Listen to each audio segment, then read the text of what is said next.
বুঝবেন তারা ইবলিসের তরিকার লোক। কথা বলে ঠিক কিনা? ক্ষমতা পেয়ে যারা অহংকার করে তারা ইবলিসের তরিকার লোক। ইবলিসও ক্ষমতার অহংকার করেছিল, এই জগতের মানুষও ক্ষমতার চেয়ার পেয়ে অহংকার করে। ইবলিসেরও যেমন পতন হয়েছিল, এই ক্ষমতার চেয়ার পেয়ে যারা অহংকার করে, আল্লাহর বিধানের সাথে গাদ্দারি করে, আলিম ওলামাদের সাথে বেঈমানি করে, আল্লাহ তাদেরও পতন ঘটায়। কথা বলেন ঠিক কিনা? ইবলিস যখন এই কথা বলল, আল্লাহ রাব্বুল আলামিন তখন বলেন, ফাখরুজ ইন্নাকা মিনাস সাবিরিন।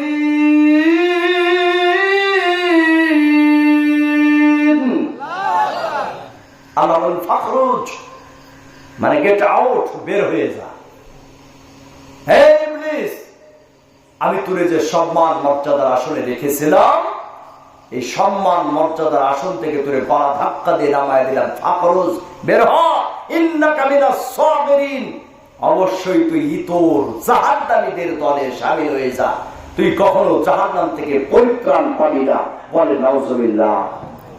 হুকুম কয়টা অমান্য করেছিল? একটা হুকুম অমান্য করেছিল, আর বড়াই অহংকার করেছিল, আমার পাওয়ার বেশি, কেন আমি মাটির আদমরে সেজদা দেব। অতএব এই অহংকার করার কারণে আর আল্লাহর ওই একটা হুকুম অমান্য করার কারণে, সত্যের বিপরীত অবস্থান দেওয়ার কারণে, আল্লাহর কথাই হলো সত্য কথা, আল্লাহর হুকুম হলো সত্য হুকুম, এই হুকুমের অমান্য যারা করবে তারাই হলো অহংকারী কাফির। কথা বলেন ঠিক কিনা মুসলমান? তাই মিস্টার ইবলিস একটা হুকুম অমান্য করে চিরস্থায়ী জাহান্নামী হয়ে গেল। আর আপনি আর আমি, আল্লাহ পাক কোরআনে কত জায়গায় জিহাদের কথা বলেছেন, কত জায়গায় আন আকিমুদ্দিন ওয়ালা তাতাফাররাকু ফি।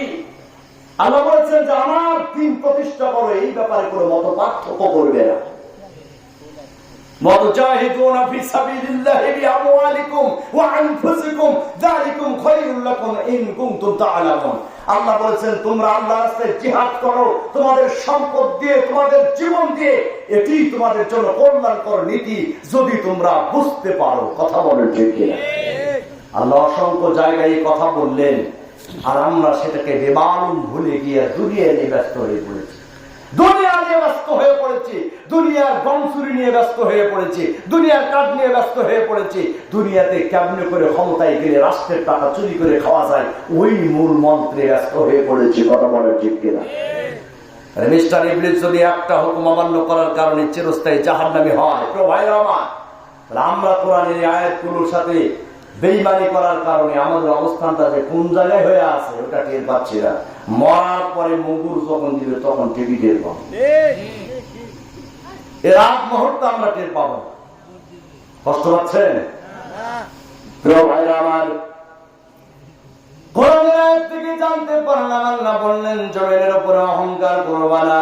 নবীজি বললেন যে ব্যক্তির অন্তর অহংকার থাকবে সে জান্নাতে প্রবেশ করতে পারবে না, তার মানে সে জাহান্নামী। তার বাস্তব প্রমাণটা আমরা দেখলাম যে ইবলিস সে অহংকার করার কারণে জাহান্নামে চলে গেল। এই পৃথিবীতে একজন বিজ্ঞানী ছিল যে একটা টাইটানিক জাহাজ নির্মাণ করেছিল। এই টাইটানিক জাহাজের ইতিহাস আপনি আমি জানি। এবার লক্ষ্য করে দেখেন যে টাইটানিক জাহাজটা নির্মাণ করা হয়েছিল, ওই জাহাজের ওজন ছিল 46,000 টন। কতখানি ওজন? 46,000 টন ওজনের একটা বিরাট জাহাজ। এই জাহাজের উপরে স্কুল কলেজ ছিল, এই জাহাজের উপরে ইউনিভার্সিটি ছিল, এই জাহাজের উপরে সুইমিং পুল ছিল, এই জাহাজের উপরে মার্কেট ছিল, এই জাহাজের উপরে বড় বড় রাজপ্রাসাদের বাড়ি ছিল, এই জাহাজের উপরে গাছপালা লাগানো ছিল, যেন মনে হতো এটা কোনো জাহাজ নয়, পানির উপরে নাই, যেন ডোখর পড়া একটা গ্রামের উপরে তারা বসবাস করছে। এত বিশাল জাহাজ নির্মাণ করেছিল। ওই জাহাজটার নাম ছিল টাইটানিক। 46,000 টন ওজনের একটা জাহাজ, 2200 জন যাত্রী এই জাহাজে বিভিন্ন ফ্লোরে বিভিন্ন জায়গায় ধরত। এখানে পানি নিরোধক প্রকোষ্ঠ ছিল 16টি, আর এই জায়গাটাতে 891 জন নাবিক লাগতো একটা জাহাজ পরিচালনা করার জন্য। 891 জন নাবিক একটা জাহাজ পরিচালনা করার জন্য। এই জাহাজটা কত বড় এটা কল্পনাতীত। কি বলেন ঠিক না? দেখেন, এই পানির জাহাজ নির্মাণ করলো, নির্মাণ যখন হয়ে গেল, এই জাহাজের বিশালতার, এই জাহাজের মজবুতির দিকে লক্ষ্য করে এর যে মালিক যখন এই জাহাজটা আটলান্টিক মহাসাগরে যাত্রা শুরু করবে, আটলান্টিক মহাসাগরের কথা আমরা শুনেছি যে গভীরতা হলো 33,000 ফিট গভীরে। এই আটলান্টিক মহাসাগরের পানির গভীরতা 33,000 ফিট গভীর, আর প্রশান্ত মহাসাগরের পানির গভীরতা হলো 36,000 ফিট গভীর। এই আটলান্টিক মহাসাগরে 1912 সালের এই 10 এপ্রিল মাস, এই যে এপ্রিল মাস আমাদের সামনে থেকে বিদায় নিয়ে চলে গেল, আজকে পহেলা মে আমরা আলোচনা করছি। আজকের এই আন্তর্জাতিক শ্রমিক দিবসের তাফসীর মাহফিল হচ্ছে, কি বলেন ঠিক কিনা? আজকের জুমার খুতবায় আমি শ্রমিক দিবসের শ্রমিক আর মালিকের অধিকার নিয়ে আলোচনা পেশ করেছি। প্রিয় ভাইরা আমার, লক্ষ্য করুন, 1912 সালের 10 এপ্রিল সর্বপ্রথম আটলান্টিক মহাসাগরের বুকে এই জাহাজটা পরিচালনা করার জন্য নামানো হলো। কিন্তু এর নির্মাতা, এর মালিক তখন বলল, আটলান্টিক মহাসাগরে কত সাইক্লোন হয়, টর্নেডো হয়, বিশাল বিশাল ঝড়ো হওয়ার কারণে বিশাল বিশাল ঢেউয়ের সৃষ্টি হয়ে যায়। এত দুর্যোগ এই সাগরের মধ্যে আছে, কিন্তু কোন দুর্যোগ আমার এই টাইটানিকের বিন্দু মাত্র ক্ষতি করতে পারবে না। এই বলে অহংকার করলো, বলে নাউজুবিল্লাহ। এত বড় জাহাজ, কোন রকমের টর্নেডো, সাইক্লোন, কোনো কিছুই আমার জাহাজের বিন্দু মাত্র ক্ষতি করতে পারবে না। এতই মজবুতি করে এটাকে বানানো হয়েছে। এই মালিকের কথা, নির্মাতার কথা আমার আল্লাহর কাছে পছন্দ হয়নি। কারণ এই জাহাজকে নষ্ট করার জন্য, ডুবিয়ে দেওয়ার জন্য, ধ্বংস করার জন্য আল্লাহকে বেশি কষ্ট করা লাগবে না, কি বলেন ঠিক কিনা? খালি বলবেন কোন, ওটা ধ্বংস হয়ে যা, ফায়ার হয়ে যায়, কি বলেন ঠিক কিনা? অথচ আল্লাহর ক্ষমতার সামনে সে বাহাদুরি করে বলছে যে সারা দুনিয়া যদি ধ্বংস হয়ে যায় দুর্যোগে, আমার এই টাইটানিকের কিচ্ছু হবে না। ছেড়ে দিল 1912 সালের 10 এপ্রিল। 4 দিন পর্যন্ত এটা আটলান্টিক মহাসাগরে চলল। 14 এপ্রিলের মধ্যরাত যখন আসলো, একেবারে গভীর রজনী, তখন নাবিকেরা টের পেল যে এই জাহাজটা একটা ছোট্ট বরফ পিণ্ডের সাথে ধাক্কা লেগেছে। তারা বিভিন্ন যন্ত্র দিয়ে এটা বুঝতে পেরেছে ছোট্ট একটা বরফ পিণ্ডের সাথে ধাক্কা লেগেছে। ওরা মার্ক করেনি, ওরা এটাকে গুরুত্বই দেয়নি। তার কারণ হলো এই জাহাজের ওজন কত বললাম? 46,000 টন ওজনের যদি একটা জাহাজ বরফের পাহাড়ের উপরে উঠে, বরফের পাহাড় গলে পানি হয়ে যাবে, কি বলে ঠিক কিনা? তাই তারা চিন্তা করেছে এত ওজনের জাহাজ বরফের পাহাড়ে চললে যে পাহাড় গলে যাবে, তাহলে ছোট্ট একটা পাহাড়ের টুকরার সাথে একটু ধাক্কা লাগছে, কি আর হবে? ওরা গুরুত্ব দেয়নি। কিন্তু এখানে আমার আল্লাহর ক্ষমতার খেলা, কি বলে ঠিক কিনা? ওই ছোট্ট বরফ পিণ্ডের সাথে একটু ধাক্কা লাগার কারণে ও সেলাই আল্লাহ আটলান্টিক মহাসাগরে ওই বুকে আর ওই টাইটানিক জাহাজের তলদেশটা একেবারে ছিদ্র করে দিয়েছে। সুবহানাল্লাহ। প্রথম যাত্রা 4 দিন চলেছে, মধ্যরাত, তলা ফুটা হয়ে পানি ঢুকতে ঢুকতে ওই আটলান্টিক মহাসাগরের বুকে এই জাহাজ তলিয়ে গিয়েছে। আজও আটলান্টিক মহাসাগরের তলদেশে কাদার মধ্যে এই টাইটানিক জাহাজ পড়ে আছে। আপনি গুগলে এখন সার্চ দেন টাইটানিক জাহাজ বলে, আপনার মোবাইলে সঙ্গে সঙ্গে টাইটানিক জাহাজের ইতিবৃত্ত, ইতিহাস এবং বর্তমান অবস্থান কি সেটা আপনারা জানাই দেন। তাহলে এত টাকা খরচ করে মাত্র 4 দিন ভ্রমণ, অহংকার করার কারণে পতন ঘটালেন কে? আলোচনা বলেন কে? এজন্য অহংকারী আচরণ, কথাবার্তা ছেড়ে দেওয়া দরকার, আছে না নাই? এইবার চলেন, আমরা কোরআন থেকে জানলাম, হাদিস থেকে জানলাম,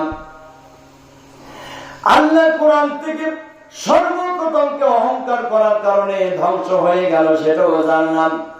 এবার একজন নবীর জীবনী থেকে জানতে চাই যে ওই নবীর অবাধ্য আচরণ করার কারণে কওমদের কি করুণ পরিণতি হয়েছিল। আমরা কি বিরক্ত হচ্ছি? কোরআন এবং হাদিসকে সামনে রেখে বিষয় ভিত্তিক আলোচনা আমি আপনাদের সামনে উপস্থাপন করছি। এই পৃথিবীতে একটা ভূখণ্ড ছিল, যে ভূখণ্ডকে আল্লাহ পাক সাগর বানিয়ে দিয়েছেন। বিশ্বের মানচিত্রে যেটাকে ডেড সি, মৃত সাগর বলেই জানা যায়, ওইটা হলো জর্ডান এবং প্যালেস্টাইন, ফিলিস্তিনের মাঝামাঝি একটা জায়গা। ওই জায়গাটির নাম তাফসীর ইবনে কাসিরের মধ্যে উল্লেখ করা হচ্ছে সুদুম। ওই এলাকাটির নাম ছিল সুদুম এলাকা। কি এলাকা বলেন তো? সুদুম নামক এলাকা, সুদুম নামক অঞ্চল।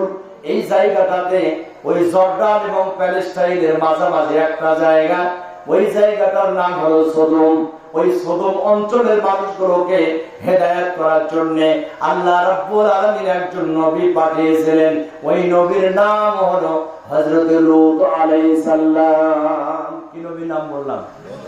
লূত আলাইহিস সালামকে আল্লাহ প্রেরণ করেছিলেন ওয়াজগুলো ঝাড়া মুখস্থ করে, যেন আপনারা নিজেরাই ওয়াজ করতে পারেন। সুদুম অঞ্চলে আল্লাহ পাক লূত আলাইহিস সালামকে নবী করে পাঠালেন। তিনি ছিলেন হযরত ইব্রাহিম আলাইহিস সালামের ভাতিজা। আরাক অঞ্চলে নবী ইব্রাহিম আলাইহিস সালাম, আর সুদুম অঞ্চলে লূত আলাইহিস সালাম নবী। আগের জামানায় এক একটা অঞ্চলের জন্য আল্লাহ এক একটা নবী পাঠাতেন। সুবহানাল্লাহ বলেন। এক একটা অঞ্চলের জন্য এক একটা নবী বানাতেন। যেমন মিশরে আল্লাহ পাক মুসা আলাইহিস সালামকে নবী বানিয়েছিলেন, আর মাদিয়ান শহরে তখন শুআয়ব আলাইহিস সালাম নবী ছিলেন। ঠিক না ভাই? অনেক ইতিহাস, অনেক ঘটনা আছে, এগুলো বললে অনেক ভালো লাগবে শুনতে, রাত গভীর হয়ে যাবে। আমি ওই দিকে যেতে চাই না। আল্লাহ পাকের একজন প্রিয় নবী হযরত লূত আলাইহিস সালামকে আল্লাহ পাক সুদুম অঞ্চলের মানুষগুলোকে হেদায়েত করার জন্য পাঠালেন। তার কারণ হলো ওই অঞ্চলের মানুষগুলো নানাবিধ অপকর্মে লিপ্ত হয়েছিল। সুদুম অঞ্চলের মানুষগুলো নানাবিধ অন্যায় কাজে লিপ্ত হয়েছিল। তাদের অন্যায় অপকর্ম বিশ্লেষণ করলে দেখা যায় অনেকগুলো অপরাধের সাথে তারা জড়িত ছিল। তবে প্রধান চারটি অপরাধ তাদের মধ্যে ছিল। জোরে বলেন তো কয়টা অপরাধ? নাম্বার 1, ওই সদম অঞ্চলের যুবকেরা তারা পুরুষ হয়ে পুরুষের সাথে জৈবিক চাহিদা মেটাত, পুরুষ হয়ে পুরুষকে বিয়ে করত, তারা নারীদেরকে প্রত্যাখ্যান করত, নারীকে পছন্দ করত না। একজন যুবক আরেকটা যুবককে বিয়ে করে তাদের জৈবিক চাহিদা মেটাত। ইসলাম এইটাকে সমকামিতা আখ্যায়িত করে দিয়েছে, আর ইসলাম এইটাকে চরম অপরাধ, জঘন্য কবিরা গুনাহ ঘোষণা করে দিয়েছে। এটা হারাম। সুতরাং পুরুষ হয়ে পুরুষের সাথে মিলন করা, পুরুষ হয়ে পুরুষের সাথে জৈবিক চাহিদা মেটানো, এইটা ইসলাম সম্পূর্ণভাবে হারাম ঘোষণা করেছে। এটাকে বলা হয় সমকামিতা, একই গোত্রে প্রেম ভালোবাসা। যেমন নারী হয়ে নারীর সাথে যদি এই মিলন ঘটায়, এইটা সমকামিতা। পুরুষ যদি পুরুষের সাথে করে, এইটার নাম সমকামিতা। সারা বিশ্বের অনেক রাষ্ট্রে রাষ্ট্রীয়ভাবে বর্তমানে এই সমকামিতা একেবারে রাষ্ট্রীয়ভাবে বৈধ ঘোষণা করা আছে অমুসলিম রাষ্ট্রগুলোতে, কিন্তু বাংলাদেশে এইটা রাষ্ট্রীয়ভাবে ঘোষণা নেই। তবে গোপনে গোপনে বাংলাদেশে সমকামিতার মতো জঘন্য অপরাধ একেবারে আনাচে কানাচে ছড়ায় গেছে। বলে নাউজুবিল্লাহ। পেপার, পত্রিকা, সংবাদ, বিভিন্ন মিডিয়ায় দেখবেন যে এই সমকামিতার এই বিষ বাংলাদেশে ঢুকে গেছে। এটা হলো 1 নম্বর অপরাধ।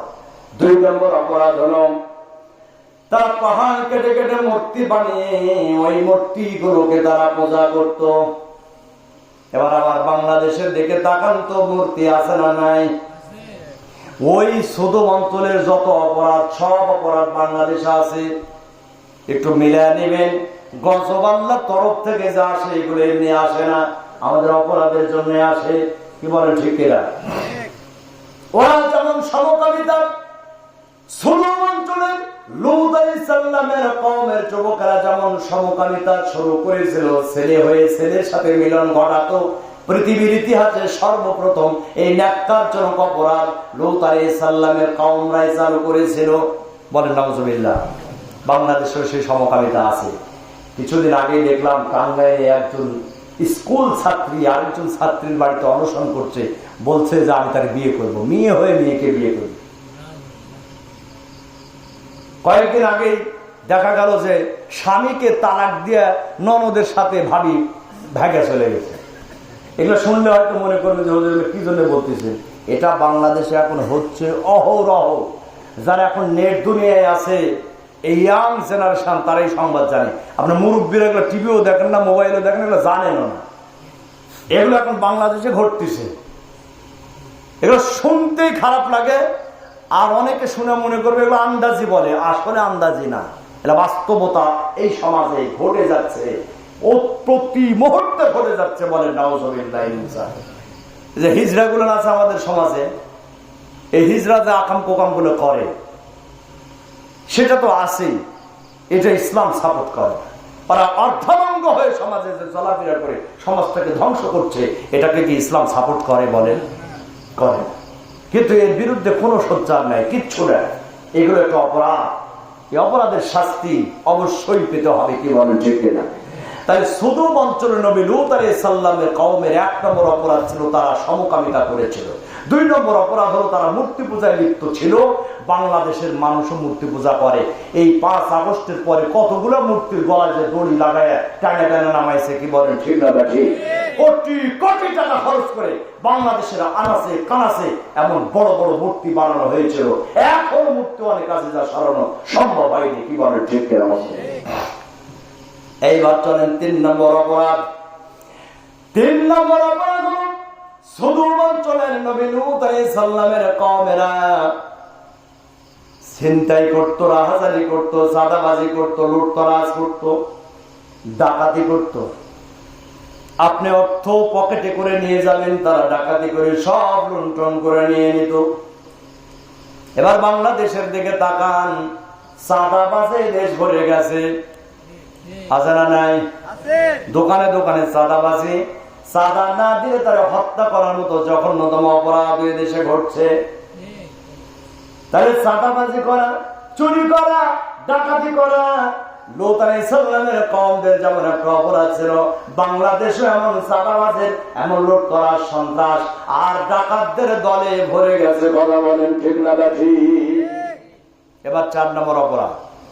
লূত আলাইহিস সালামের ওই জামানায় যারা রাষ্ট্রপ্রধান ছিল, তারা রাষ্ট্রীয় চেয়ারে বসে রাষ্ট্রের অর্থগুলো কলমের খোসা দিয়ে চুরি করে নিজেদের পকেট ভরাতো। তারা দুর্নীতিবাজ ছিল। কি ছিল? আর বাংলাদেশেও দুর্নীতিবাজ আছে না নাই? একের পর এক দুর্নীতিতে চ্যাম্পিয়ন হওয়া লোকগুলো এখন দেশের মসনদে আছে না নাই? আর আসতে পারেন, ভয় লাগছে? হ্যাঁ, আমাদের দেশে যারা ক্ষমতায় যায় তারা কলমের খোঁজা দেয়া দেশের অর্থনীতি ধ্বংস করে দেয়। কেউ বা আমেরিকায়, কেউ বা লন্ডন, কেউ বা আরেক জায়গায় নিজেদের অর্থগুলো প্রচার করে বাংলাদেশটাকে স্বর্ণ বানায় দেয়। কি বলেন, ঠিক কিনা? তাহলে দুর্নীতিবাজ আমাদের দেশেও আছে। তাহলে 4 প্রকার অপরাধ নবী লূত আলাইহিস সালামের কওমের মধ্যে ছিল। সেই 4টা অপরাধ পুরোটাই বাংলাদেশের মানুষের মধ্যে আছে। কথা বলেন, ঠিক কিনা? এবার বলেন, এই অপরাধে কি হলো? আল্লাহ পাক রব্বুল আলামিন নবী লূত আলাইহিস সালামকে পাঠালেন। লূত আলাইহিস সালাম এসে কওমের লোকদেরকে ডাক দিয়ে বলল, আমার কওমের লোকেরা, তোমরা এক আল্লাহর প্রতি ঈমান আনয়ন করো আর আমাকে নবী বলে মেনে নাও। যাদের লোকেরা বলল, লূত, তোমার তো পা রাখার জায়গা নাই, তুমি দরিদ্র মানুষ, তোমাকে আমরা নবী বলে মানি না। লূত আলাইহিস সালাম বললেন, তোমরা মানলেও ভালো, না মানলেও ভালো, আল্লাহ আমাকে নবুয়ত দিয়েছেন আল্লাহর একত্ববাদ প্রচার করার জন্য। তোমরা অন্যায় ছেড়ে দাও, আমার নবী বলে মানো। তোমরা লুটতরাজ ছেড়ে দাও, চাঁদাবাজি ছেড়ে দাও, ছিনতাই এইগুলো ছেড়ে দাও, দুর্নীতি ছেড়ে দাও, পুরুষ হয়ে পুরুষের সাথে মিলন এইটা ছেড়ে দাও। কারণ আল্লাহ তোমাদের জন্য নারীদেরকে সৃষ্টি করেছেন। তোমরা শরিয়া ভিত্তিক বিবাহ বন্ধনে আবদ্ধ হয়ে তোমরা তোমাদের জৈবিক চাহিদা তাদের সাথে মেটাও, কিন্তু পুরুষ হয়ে পুরুষের সাথে মিলন ঘটাতে পারবা না। লূত আলাইহিস সালাম যখন জাতির লোকদেরকে এটা ঘোষণা দিলেন, তখন জাতির যুবকেরা খেপে গেল, ক্ষিপ্র হয়ে চতুর্দিক থেকে নবী লূত আলাইহিস সালামের প্রতি তারা আক্রমণ শুরু করলো, হুমকি ধমকি শুরু করলো। তারা বলতে শুরু করলো, ওগো লূত, তুমি যদি এই কথাগুলো বলতে বিরত না হও, তাহলে আমরা তোমাকে গলা ধাক্কা দিয়ে সসম্মান করে এই সদর অঞ্চল থেকে তোমাকে বের করে দিব। আওয়াজ দিয়ে বলে নাউজুবিল্লাহ। একজন নবীর সাথে কেমনে আচরণ করতে হয় তারা তা শিখেনি। একজন নবীর সাথে কিভাবে কথা বলতে হয় তারা তা বোঝেনি। তারা নবীর সাথে বেয়াদবি করলো, ঔদ্ধত্যপূর্ণ অহংকারমূলক কথা বলতে শুরু করলো। এভাবে দিনের পর দিন চলে যায়, বছরের পর বছর চলে যায়। জাতির লোকেরা ভালো হয় না, একটা অপরাধও ছাড়ে না। ওই সদম অঞ্চলের দরিদ্র শ্রেণীর যারা মানুষ, তারা নবী লূত আলাইহিস সালামকে নবী মেনে নিয়ে হাতে হাত রেখে কালিমা পড়ে তারা মুসলমান হয়ে যায়। কিন্তু ধনী শ্রেণীর মানুষ